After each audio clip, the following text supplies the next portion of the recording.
নমস্কার দেশবাসী। ইরানের রাষ্ট্রপতি ইব্রাহিম রাইজির হেলিকপ্টার ক্র্যাশ হওয়ার পেছনে কাদের ষড়যন্ত্র রয়েছে এই নিয়ে তিনটে বড় তথ্য সামনে উঠে আসছে। ছিল তিনটে হেলিকপ্টার। যখন কোনো প্রেসিডেন্ট কোথাও যান তখন একা যান না, ওনার সঙ্গে এক বা দুজন থাকে সাপোর্ট স্টাফ হিসেবে। ইব্রাহিম রাইজির ক্ষেত্রেও তার হেলিকপ্টার একা ছিল না, সেখানে আরো হেলিকপ্টার ছিল, যেখানে দুটো হেলিকপ্টার খুব ভালোভাবেই সেফ ল্যান্ডিং করে। আর অন্যদিকে বলা হচ্ছে সেফ ল্যান্ডিং এর আগে তৃতীয় হেলিকপ্টার, যেটা সবচেয়ে গুরুত্বপূর্ণ হেলিকপ্টার, যেখানে দেশের প্রেসিডেন্ট বসেছিলেন বা বলা যায় দেশের রাষ্ট্রপতি বা ফরেন মিনিস্টার বসেছিলেন, তার হেলিকপ্টার থেকে বাকি দুই হেলিকপ্টারের সম্পর্ক বিচ্ছিন্ন হয়ে যায়। আর কিভাবে সেই দুই হেলিকপ্টার আগে অগ্রসর হয়ে সেফ ল্যান্ডিং করে আর ইব্রাহিম রাইজির হেলিকপ্টার ক্র্যাশ হয়ে যায়। আবার যেখানে ক্র্যাশ হয়েছে অর্থাৎ যেখান থেকে সম্পর্ক বিচ্ছিন্ন হয়েছে সেখান থেকে আরো অনেক দূরে তাদের গন্তব্য ছিল,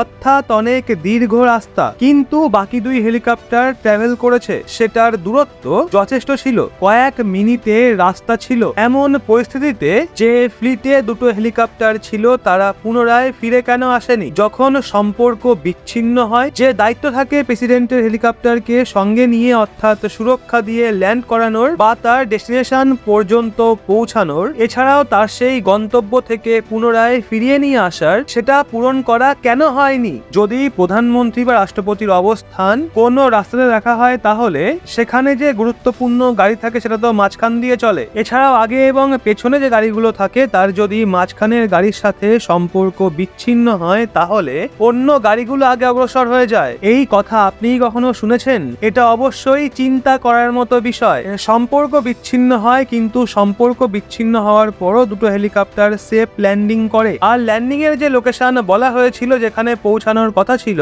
সেখানেই তারা ল্যান্ড করে। আর এমনটাও নয় যে তারপর কন্ট্যাক্ট করার চেষ্টা করা হয় হারিয়ে যাওয়া সেই হেলিকপ্টারের সাথে। তো বন্ধুরা, এমন কিছুই করা হয়নি। যেখানে ল্যান্ড করার কথা ছিল তারা সেখানেই ল্যান্ড করেছে। সম্পর্ক বিচ্ছিন্ন হওয়ার পরও কেন তাড়াতাড়ি সন্ধান করা হয়নি? সবচেয়ে বড় বিষয় হলো তখন যে ক্র্যাশ হেলিকপ্টার ছিল ওখান থেকেই প্রথম খবর আসে যে এখানে কিছু তো হয়েছে, আপনারা এখানে আসুন, অর্থাৎ সর্বশেষ ইনফরমেশন ক্র্যাশ হেলিকপ্টার থেকেই আসে এবং তারপরেই সেখান থেকে লোকেশন জানা যায় যে ওই হেলিকপ্টার কোথায় ক্র্যাশ হয়েছে এবং তারপর রেস্কিউ টিম সেখানে পৌঁছায় এবং সেখানে গিয়ে মারাত্মক রেস্কিউ অপারেশন চালানো হয়। আর তারপর সেখান থেকে খবর আসে যে প্রাণ চলে যাওয়ার সম্ভাবনা রয়েছে। ও তার কিছু ঘন্টা পরেই ফাইনালি খবর আসে ইব্রাহিম রাইজি আর নেই। দ্বিতীয় সবচেয়ে বড় কথা হলো ইরানের যে পলিটিক্যাল পলিসি রয়েছে, যেমন আমেরিকাতে প্রেসিডেন্টের ডাইরেক্ট ইলেকশনের মাধ্যমে নির্বাচিত হয়ে থাকেন আর প্রেসিডেন্টই হেড অফ স্টেট হয়ে থাকে। কিন্তু যদি কথা বলা হয় ইরানের বিষয়ে তাহলে ইরানের সমস্ত মিলিটারির সবকিছুই পেপারে প্রেসিডেন্টের হাতে থাকে, যার নির্বাচন সময়সীমা 4 বছর পর্যন্ত থাকে, অর্থাৎ তিনি 4 বছর পর্যন্ত প্রেসিডেন্ট থাকেন ওয়ান টাইম। আর দ্বিতীয় নির্বাচনে যদি কেউ দাঁড়ায় আর সেই ব্যক্তি যদি 2 বার জিতে যায় তাহলে সেই ব্যক্তি 4+4 অর্থাৎ 8 বছর পর্যন্ত রাষ্ট্রপতি থাকতে পারেন, কিন্তু তার পরের বার তাকে চেঞ্জ হতেই হবে। পরের বার তিনি আর প্রেসিডেন্ট হতে পারবেন না। সেখানে যে মিলিটারির পাওয়ার রয়েছে সেটা প্রেসিডেন্টের হাতে ডিরেক্টলি থাকে। সেখানে একজন সুপ্রিম লিডারের কালচার বা পরম্পরা রয়েছে। সুপ্রিম লিডার, আপনি মনে করুন অর্ধেক ধর্মগুরু আর অর্ধেক দেশের লিডার, আর তার হাতেই সবকিছু থাকে। এখন এই পরিস্থিতিতে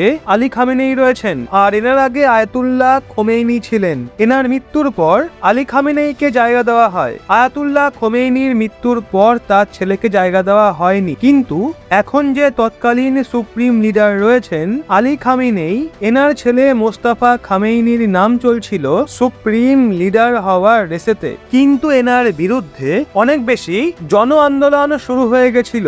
এখন বলা হয় এই ধরনের ঘটনা এর আগেও হয়েছে, সিংহাসনের জন্য এই ধরনের চক্রান্ত হতে পারে। এছাড়াও বলা হচ্ছে মুস্তাফা খামেনি যিনি রয়েছেন তিনি সিংহাসনে বসার জন্য ব্যাকুল ছিল, কিন্তু ইব্রাহিম রেইজি নেক্সট সুপ্রিম লিডার হতে পারতেন। হ্যাঁ বন্ধুরা, ইব্রাহিম রেইজির নাম সাকসেসর রূপে নেওয়া হচ্ছিল। খবর এটাই বেরিয়ে আসছে কারণ আলী খামেনি যিনি এখন বর্তমান সুপ্রিম লিডার রয়েছেন, ওনার বর্তমান বয়স প্রায় 85 বছর। 2014 সালে তার ক্যান্সার ধরা পড়েছিল আর এখন তার 85 বছর বয়স চলছে। নিজেই বুঝতে পারছেন যে বিভিন্ন সভাতে তিনি যেতে পারেন না, আর এই কারণে এখন নতুন সুপ্রিম লিডার নির্বাচন করার সময় এসে গেছে।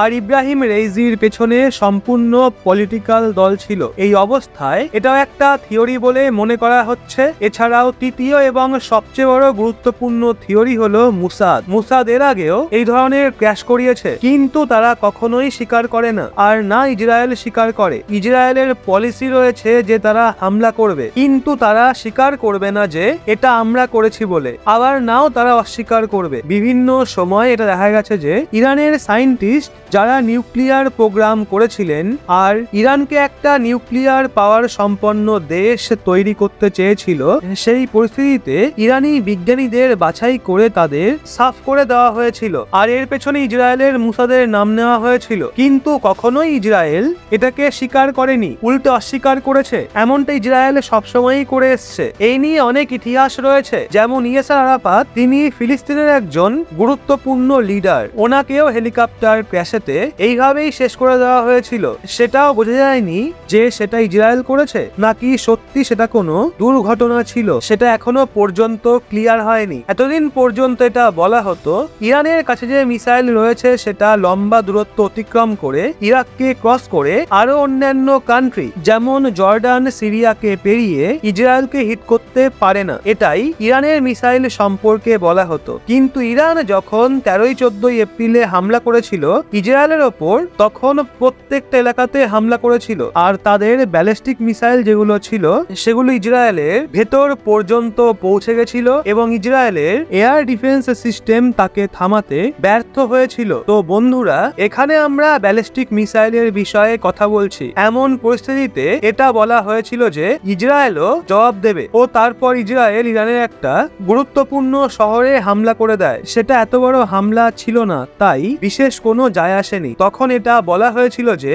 ইসরায়েল আর তেমন কিছুই করবে না, কিন্তু ইসরায়েল ডাইরেক্ট কম্পিটিশন করার জায়গায় সোজাসুজি ঘোষণা করে গর্বের সাথে হামলা করার জায়গায় দ্বিতীয় বিকল্প নির্বাচন করেছে। ডেফিনেটলি এখন ইসরায়েলের ইকোনমি দুর্বল হয়ে গেছে। ইসরায়েল এখন মিলিটারি বেসিসে স্ট্রাগল করেছে রাফার মধ্যে। এছাড়াও ইন্টারন্যাশনালি ইসরায়েলের ইমেজ যথেষ্ট খারাপ হয়ে গেছে। এছাড়াও ইসরায়েল এখন স্ট্রাগল করছে। তো এখন ইসরায়েল বিভিন্ন ভাবনা চিন্তা করেই হামলা করা থেকে নিজেদের দূরে সরিয়ে রেখেছে। আর এটা এখন মনে করা হচ্ছে যে, যেমনটা আপনাদের আগেই বলেছি, ইসরায়েলের একটা নীতি রয়েছে, না তারা অস্বীকার করে আর না তো স্বীকার করে। এই পরিস্থিতিতে এটা হতে পারে যে তারই বদলা এখানে নেওয়া হয়েছে। আর বদলা এখানে এত বড় যে আপনি চিন্তা করুন, ইরানের প্রেসিডেন্ট পর্যন্ত সুরক্ষিত নেই। তো সেখানে লেবাননের হিজবুল্লাহ সবচেয়ে ভয়াবহ সংগঠনের লিডার, তিনিও কি সুরক্ষিত থাকবেন? যদি ইরানের প্রেসিডেন্ট সুরক্ষিত না থাকে তাহলে ওই সমস্ত লিডার কি সুরক্ষিত থাকবেন? এটা যথেষ্টই চিন্তা করার মতো বিষয়। এছাড়া অন্যদিকে হামাসদের লিডার কি সুরক্ষিত থাকবে? অন্যদিকে যেখানেই হেলিকপ্টার ক্র্যাশ হয়েছে সেখানে পরিস্থিতি কিছুটা এমন ছিল যে সেখানে হেলিকপ্টার ক্র্যাশ হতে পারত। এখন কিভাবে সেই সম্পর্ক বিচ্ছিন্ন হয়েছে সেটাও চিন্তা করার মতোই বিষয়। তো বন্ধুরা, আপনার কি মনে হয় এটা কি সত্যি একটা দুর্ঘটনা ছিল নাকি কোনো পূর্ব পরিকল্পিত প্ল্যানিং? মোসাদের কাছে সেই ক্যাপাবিলিটি রয়েছে, সেইটা কিন্তু কেউ অস্বীকার করতে পারবে না। কিন্তু সত্যি কি মোসাদের বড় পদক্ষেপ এটা, যার জন্য দুই দেশের মধ্যে বিবাদ চরম পর্যায়ে পৌঁছে যেতে পারে? সত্যি বিষয়টা চিন্তাজনক। তো কি মনে হয় আপনার, কমেন্টে নিচে অবশ্যই জানান, এবং এই বিষয়ে অন্যান্যদের মতামত জানতেও ভিডিওটা আপনার বন্ধু বান্ধবদেরকে শেয়ার করুন।